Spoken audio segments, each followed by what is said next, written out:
I'm joined by Blaine Smith of Gunpowder Games, and we're going to be talking about Maelstrom today. So, hey, how are you, Blaine? Hey, doing great. Thanks. Thanks for Uh, having me. yeah, of course. Thank you for taking a little time to talk to us. So, to kind of get things rolling, why don't you describe Maelstrom a little bit for people if they haven't heard of it? Sure, yeah.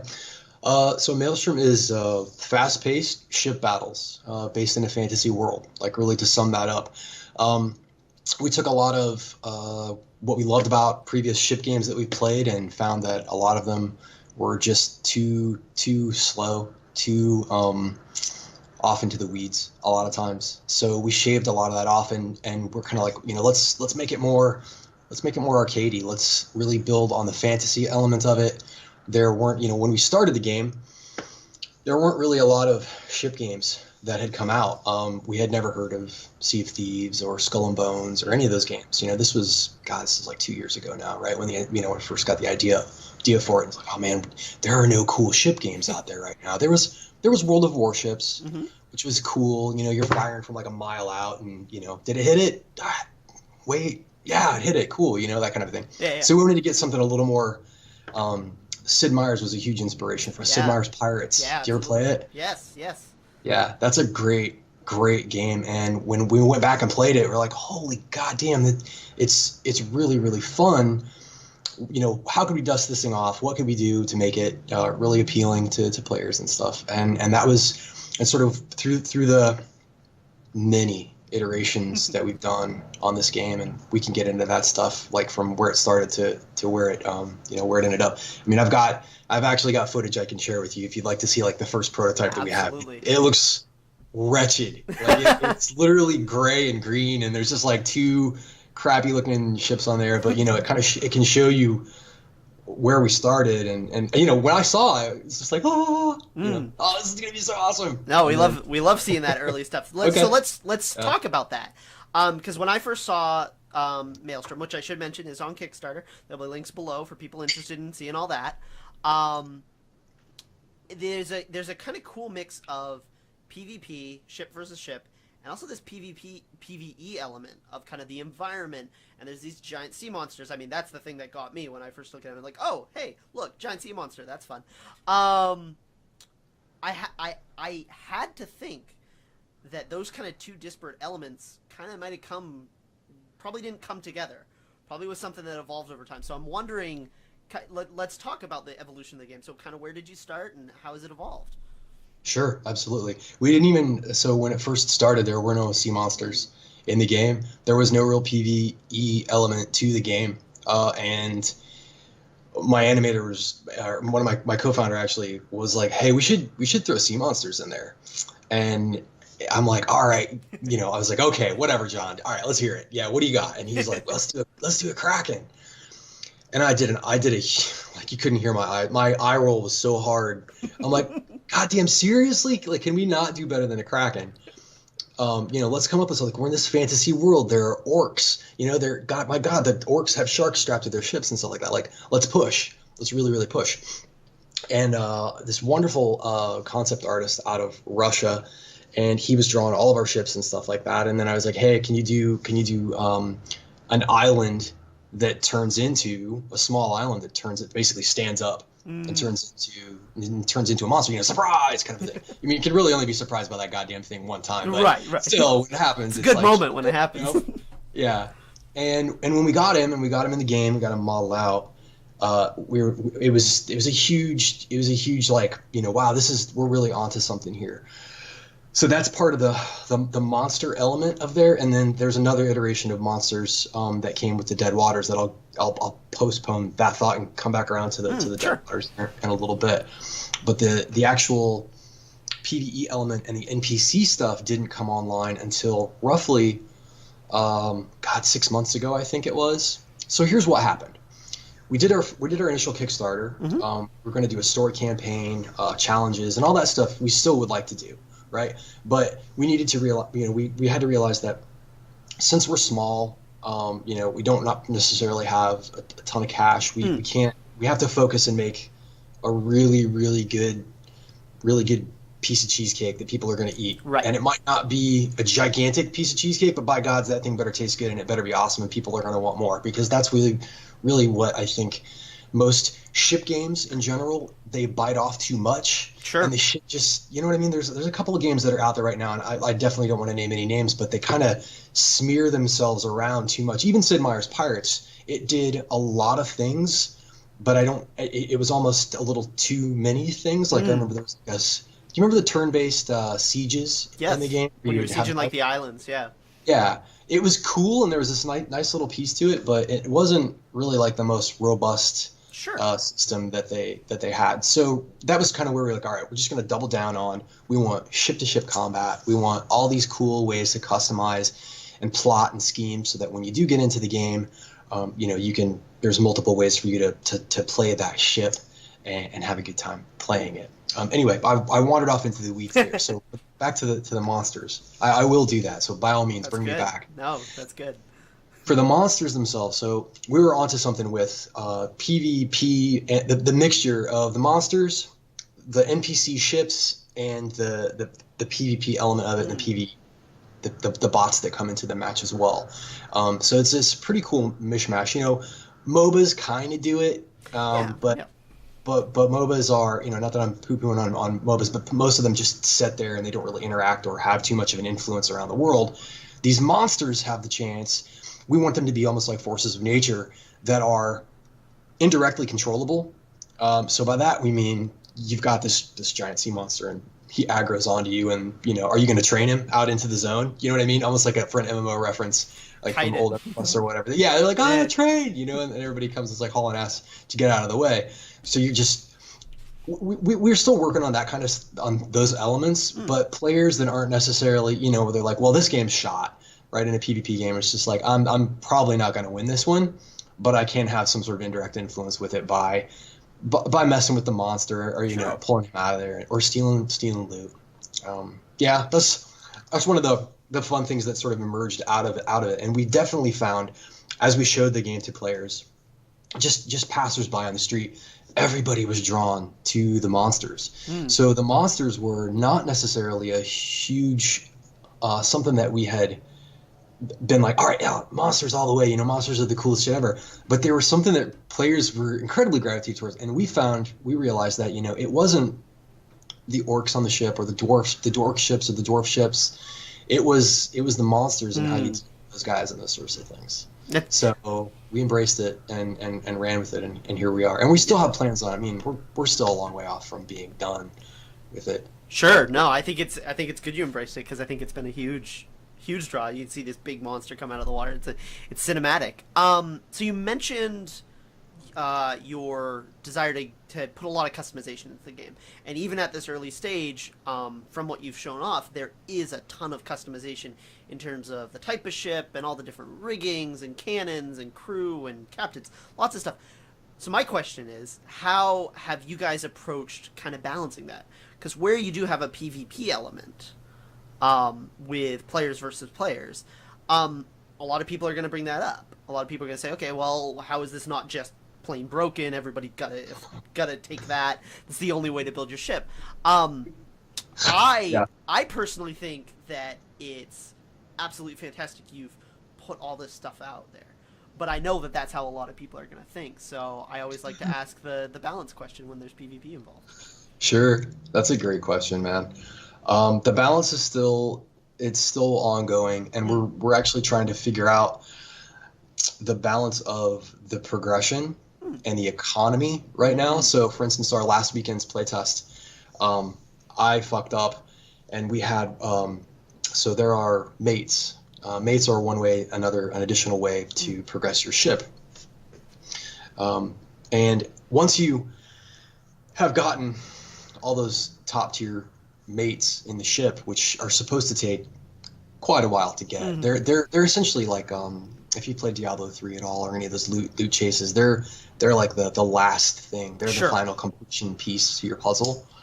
And we fucking gave them away for everybody's like full ships in like a half hour, and I was like, motherfucker, I was like, well, I fucked that up bad. We did not intend this. That was not intended. No, the power was we saw these like everybody was getting not one shot, but the damage scale and stuff like that was way off the charts, and I'm like, good Christ, what is going on? Because it's we basically gave everybody a howitzer towards an hour into the game, everybody's has like a howitzer. So this is why we're doing the play tests too. It's definitely an unorthodox way to do a Kickstarter when you're like, hey guys, not only are we going to kickstart this game, we're going to let everybody play this with us while we're developing it, right? So, hope everything holds together. But we had a successful playtest. We did have some server lag and stuff like that. But anyway, to answer your question about the progression and the customization, we're about 70% of the way there. Well, one of the things that we're lacking that we don't have right now, and one of the reasons that we kickstarted was we wanted to get customizations into the game, visual customizations in the game, things that represent the player's power from a visual standpoint. Those sorts of visual brags are actually really important for a player to sort of to flaunt as, hey, I know what I'm doing, I know what I'm up to, and players being rewarded. So this was interesting too. I got a couple of friends from Blizzard, and here's the Storm team. They found out that their skins that they sold weren't valued nearly as highly to other players as the tier 10s, the elite skins that were earned in the game. So that's, we are a premium product. Like, the game is going to be sold for a cost. It's not a free to play game.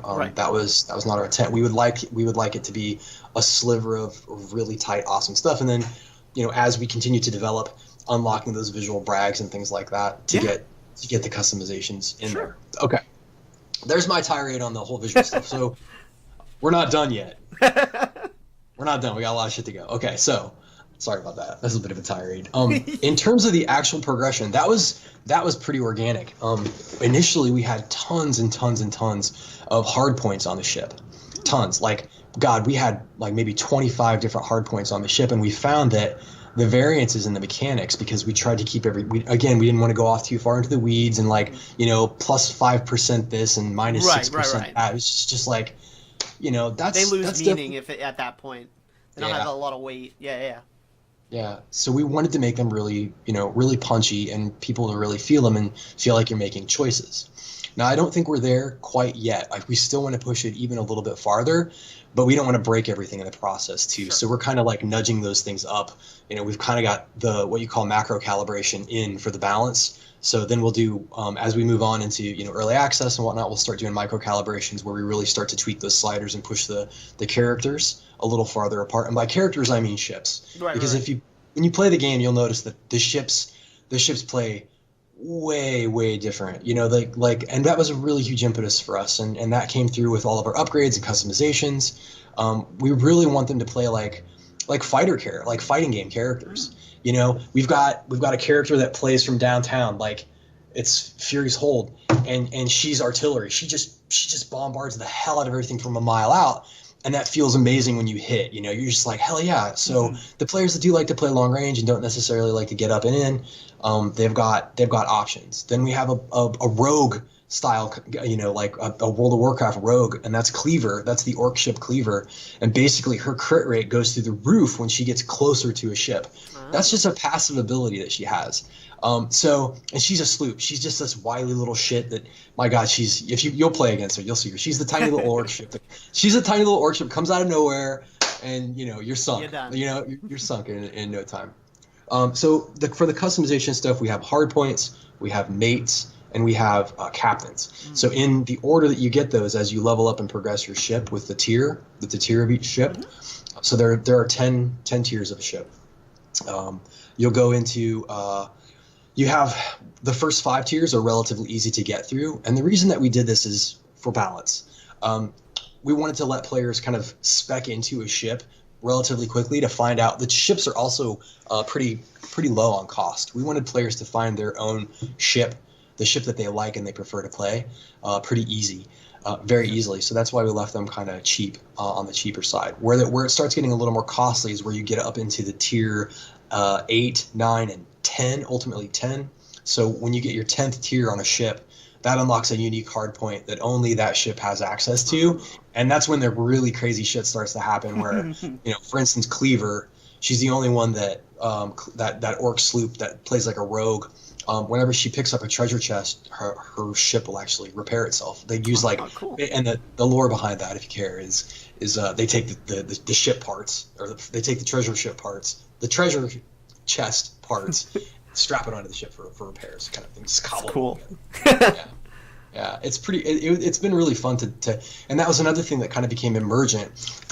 All of those points used to be figureheads.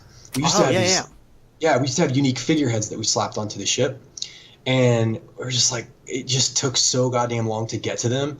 You know, we really the ships didn't at the beginning, they didn't have as much of an identity as we wanted them to have.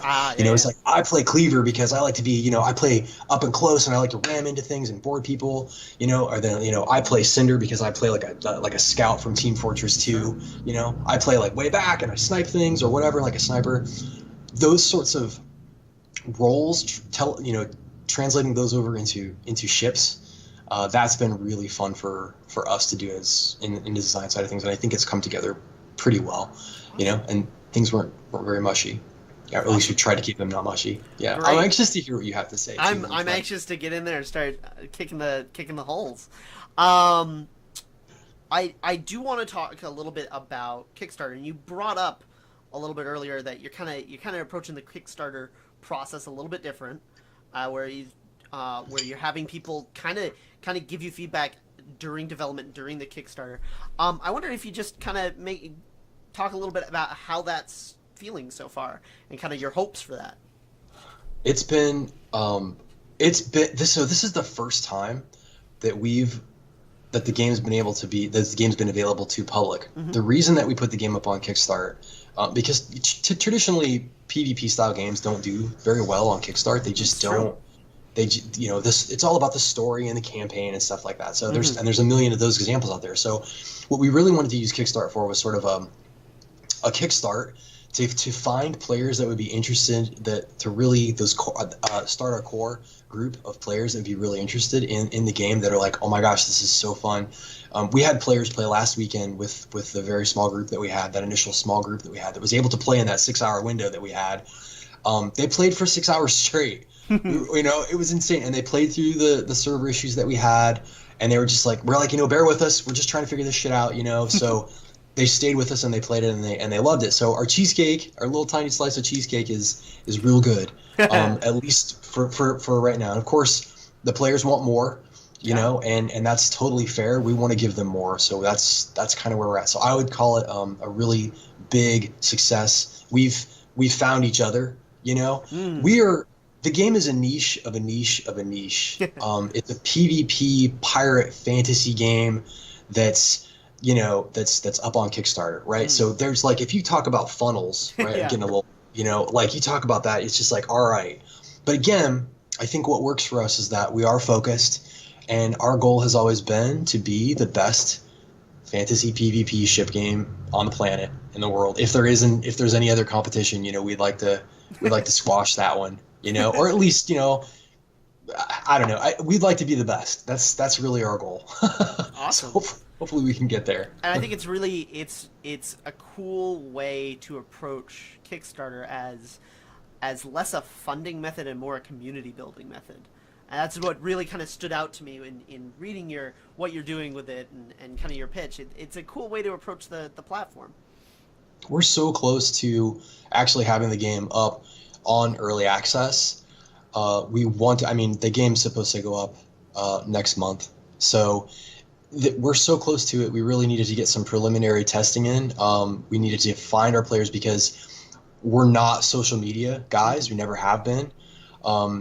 And we've been solely focused on building this game for the last God knows how long. So we needed to find our players. We needed to find people and connect with them relatively quickly that were willing to put up with a couple of bugs and a couple of issues. Because once you go up, you only really get one chance now on Steam to go up. And if you shit the bed, like, everybody's like, that game shit the bed, I'm done, I'm out, right? Because there's God, how many games come out every day on Steam? 35, 40 right now? Many.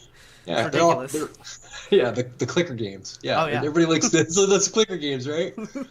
But they get up on the list, though. It's like, it can be a clicker game, but it's on the list and it pushes another game down. Right. Yeah, and you have to, and Indie's tough. Indie is Yeah. so tough, and it got tough 2 years ago, and it hasn't gotten any easier with the relinquishing of Steam Greenlight, Yeah. right? Which was game to hell, and they're just like, Steam's just like, I'm out, fuck it. You know, it's crazy, man. Steam gets a bad rap, but really, like, I try to solve their problems in my head, you know, and just think of it, and those guys are way smarter than me, you know.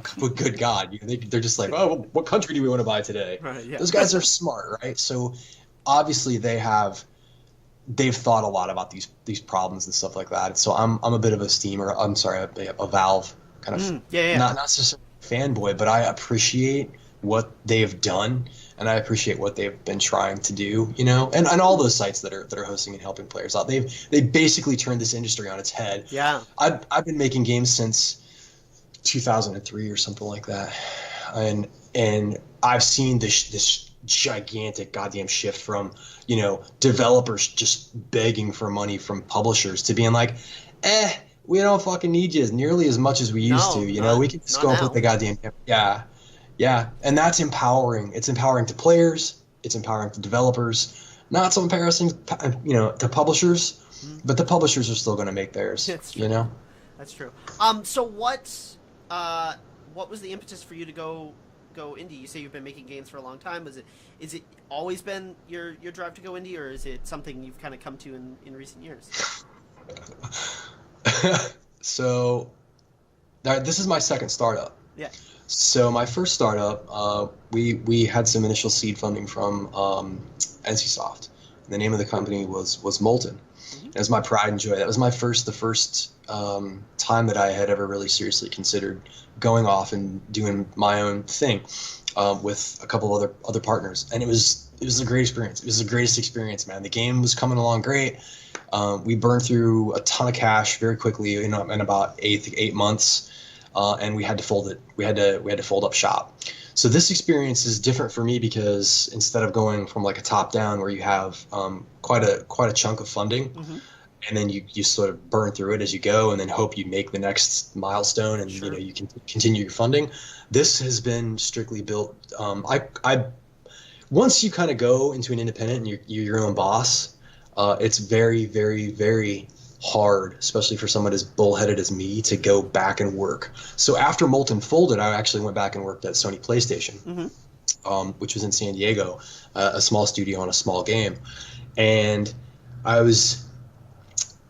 it just wasn't for me. It just wasn't a fit for me any longer. You know, there are some people that can make a career out of it, and they're okay to go in and work the 9 to 5 or 9 to 10 or whatever the hell it ends up being, you know, that they have to work.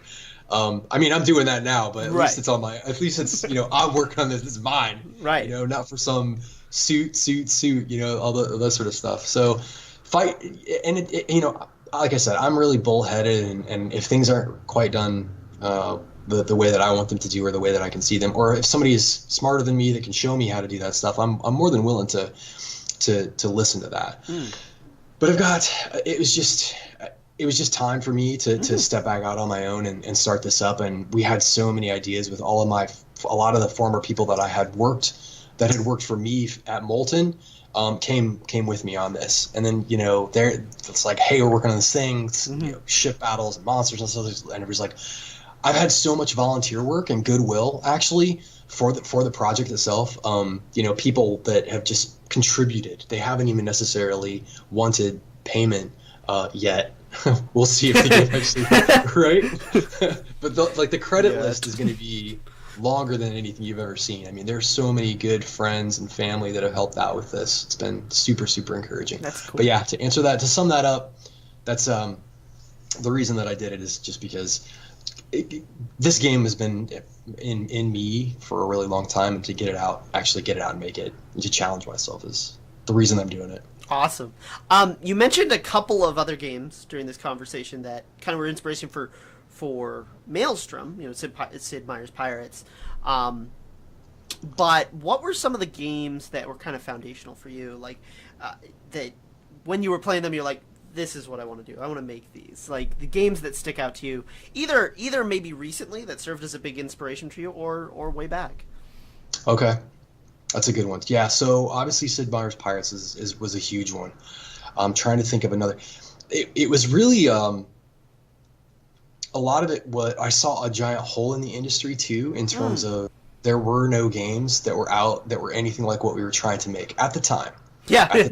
A few years Now. ago, yeah, now, and believe me, dude, when Sea of Thieves and Skull and Bones was announced last E3, Skull and Bones, right? Yeah, And I think Skull and Bones. gorgeous. It's a fucking amazing looking game. It's Ubisoft, right? Yeah. I'm like, hey, we got this, and then I'm just like, duh. You know what I mean? You just, you see the tall ships with the billowing sails, and you're just like, oh my god, So it wasn't nearly as much of an inspiration as it was just a nightmare come true. But I've actually talked to a couple of the guys from the Ubisoft team that are working on Skull and Bones, and we're far enough afield of them that we're not like literally the same game, right. just with so that was really encouraging. Actually, I had one of the guys come up and say that this fast-paced style that you guys have, this arcadey stuff that you're, the faster, the twitch, the looking around your shoulder and stuff like that, almost like not an FPS, but you get my meaning. He's like, there's something to that, like that's actually really fun, and that encouraged me and that lifted me up, because that from what I can tell, they've gone a little more towards the slower tactical style of stuff, where you're raising the sails and lowering the sails, and again, we had wind in our game at one point in time, and it was boring as fuck. Like, it was just like, because it didn't matter where you were, it just always seemed like the wind was blowing against you. And I was like, this fucking mechanic, fuck wind. Let's just cut it. And we did, and I was like, what's more fun? So killing your babies. You got this like romantic idea of how cool wind, the wind in your sails and how cool it's going to be, and then you just like, fun? This is boring as fuck. Let's just cut this shit. That's super funny, especially like it is funny to see kind of, I think we're going into like an age of pirate games. At least it seems like there's going to be a little bit. So it's interesting to see you kind of ditch that, where every other game I've seen, it's like, oh yeah, no, wind mechanics. We need those. Drift, wind mechanics, drag. Yeah. It's like, is that fun? Yeah. Really? It's nice to see different takes on a at least large scale genre of these naval battles. So that's cool. I watched Sea of Thieves, and it looks awesome. It's so fucking cool looking. And then the guy, like, I remember, and I'm not disparaging the game, please don't take it that way. That wasn't, but to me, this is just my personal taste. Like running around on a ship and raising sails and lowering sails so that you get the right proper wind catch. To me, I'm just like, nah, that's not me. I want to blast the bejesus out of somebody with my oversized cannons. And then there's even a further way is there's another indie game coming out called Make Sail, which is explicitly about that. We did an interview with them, and they've coded drag and buoyancy and wind. Oh, wow. So they've gone even further in that direction, where it's all about the physics of actually sailing. So it's cool to see lots of different takes on one genre. There are a ton of people that love that stuff. Like it's like the flight simulator guys. Oh yeah. The more real you can make that shit, the more people love it. And I'm like, more power to you. If we're in a day and age where you can actually get that stuff, that's super fucking rad. But for us, we wanted something that was a little bit more pick-upable and killable, and just kind of sell the fantasy. It was funny, like, oh god, I forget the name of that movie. It had Russell Crowe in it, but Master and Commander. Master Commander, but you're like, real ship battles, you're sailing after a ship for 4 hours before anything happens. That's what I want to do with my time. Right? It's like, you just AFK, fucking, all right, we have the wind, all right, we'll have them we're at them at +1 knot. Right. We'll have them in a couple hours. I'll check back later. shit. Well, so Naval Action kind of did that too. But they were all in on that, It's just like, this genre in particular seems to be very simulation heavy. So we walked away from that pretty fast. I think that's cool, though. I think that's cool that there's a lot of different takes on it. So to kind of bring this to a close, we always ask every developer we talk to what other projects out there in the field of indie games, which is a big one these days, have kind of caught your attention. If there's any Indiedev teams that you want to do a shout out to, or if there's any indie games coming out that you're really kind of eager to see how they do. I'm super stoked to see. There's a Resonator, Anew the Light. Actually, it's a side scroller that he kickstarted a while ago. got about I think he got like 30 grand in funding, and he's kept that one super close to the chest. It's coming along. He just bounced out an update on the Kickstarter today, actually, so it was really cool to see him come along. He's very like this with it. Yeah. You know, it's not done yet, God damn it. You know, and I'm like, just bro, let me play. I was like, you played my game, come on, let me play your game. You know, and it's like, come on. And it's like a Metroid style game. It's got a lot of really cool mechanics in The it. art He's doing in Anu is really yeah. cool. We did an interview with one of the devs, and they were talking about it, and it's I'm excited to see how weird they can make it, basically. It's pretty cool. And there's another one too that did well. It was Iron. Damn, they had a Kickstarter just a while ago. I can't remember, Ironbound or Iron Throne. No, this was a sword-based game, and I apologize. I'll try and get you the name of that one here posting. But they did it. They made I think a 40K or 65K run right about the time we were doing our version, our first Kickstarter, and they helped us out significantly. You know, but we got. That game looks really, really rad. It's a small team too, sprite-based, cool. Darkest Dungeon feel to it. Oh, nice. Very cool. Awesome. Well, Blaine, thank you for taking the time to kind of give us a little bit of a peek into the background of Maelstrom and talk a little bit about your kind of design philosophy. As we've mentioned, Maelstrom is currently on Kickstarter, so there'll be a link down in the description below if you're interested, and we'll have some other stuff there, so you can get your feel of all the ship-based combat. Thank you again, Blaine. See you soon.